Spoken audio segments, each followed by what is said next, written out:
அதாவது நம்ம எங்கே போகிறோம்னு கேட்டிங்கன்னா பிஆர் மாலில் பராசக்தி படத்துக்கு போகிறோம். ஆமாம், first day third show 3 hero நல்லா இருக்கும்னு நினைக்கிறேன். பார்ப்போம்.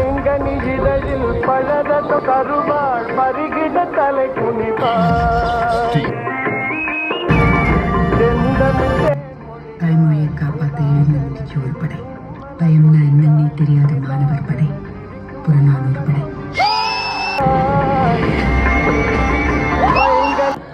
எதுக்கு கேடவை போடுற ரசம் பார்த்தீங்களா?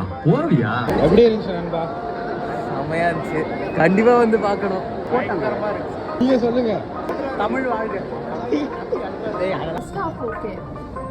அடுத்த ஹாஃப் வந்து ஒரு ஃபைட் சீன் ரொம்ப லாக் ஆன மாதிரி இருந்துச்சு. ஸ்பாயில் பண்ண விரும்பல, நீங்களே போய் பாருங்க. நல்லா தான் இருக்கு படம். மனோஜ் நீங்க சொல்லுங்க, படம் எப்படி இருந்துச்சு? ரிவ்யூ கொடுங்க. இவன்ட கேட்டதுக்கு கேட்காம இருந்திருக்கலாம். கேசரியா தான் தின்னு வேணா என்ன பண்ண முடியும்?